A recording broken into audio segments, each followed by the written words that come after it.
When you introduce me, can you introduce me as Max? I have jokes too.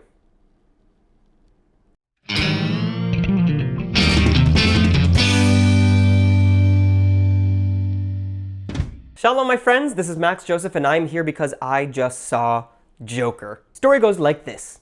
It takes place in the 1980s Gotham City, where we meet Arthur Fleck, who is a failed stand-up comedian who is driven insane and turns to a life of crime and chaos in Gotham City while becoming the infamous psychopathic crime figure that everyone knows and loves. My friends, this is maybe what the kids say, a hot take, but I have always been of the opinion that art should never be silenced. As most of the world knows, this film brought a lot of controversy. There have been increased security at theaters because the world is panicking that something awful is going to happen. There's even theaters that decided not to show the film because of real security threats.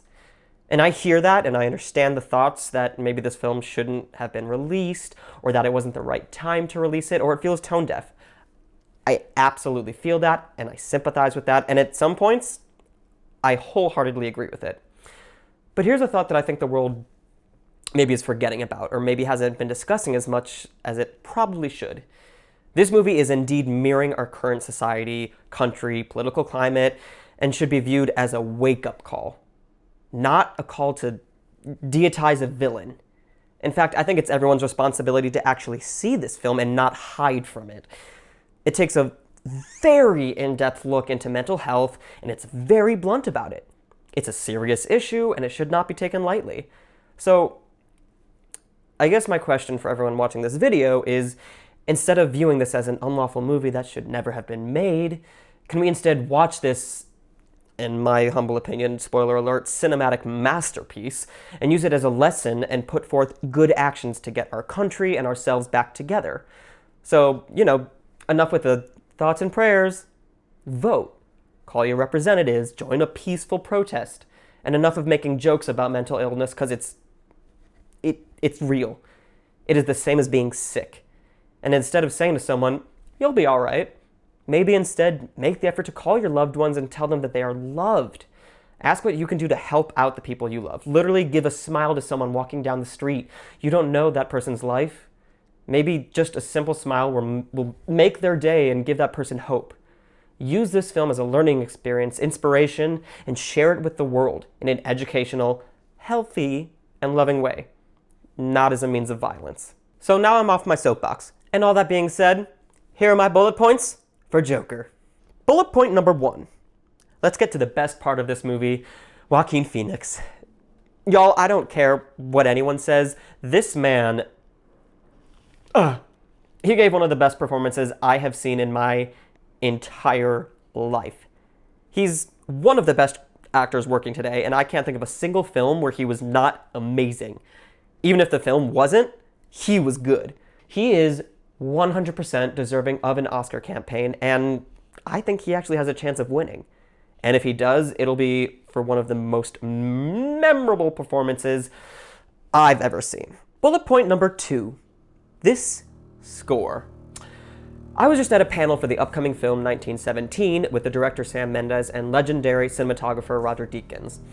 And they spoke about how the use of a camera in the movie makes it feel like it's its own character. This is how I felt about the music in this film. It has its own distinct character. And aside from Phoenix, it was the most disturbing part of the film, in the best way possible. So bravo to the composer, your strings are haunting. Mwah. Bullet point number 3.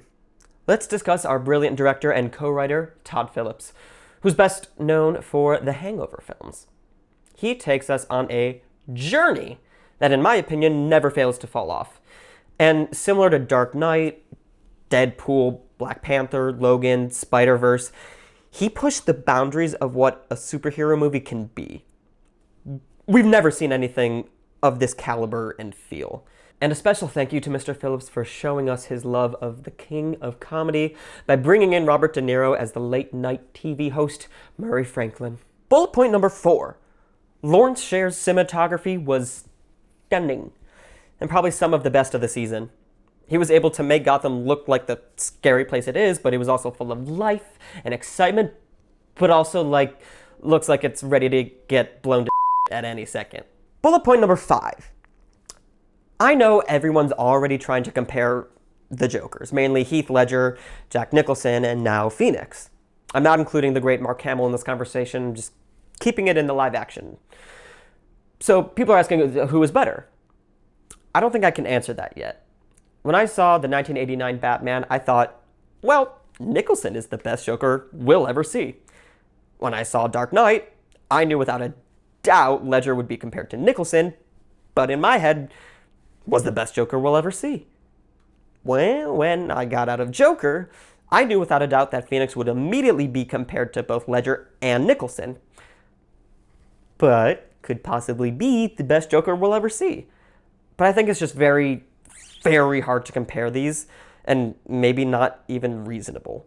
Yes, they're the same character, but I don't think we've ever seen a Joker like this, who is not just evil, but a truly sick person who has gotten the shit kicked out of him by the world that he grew up in.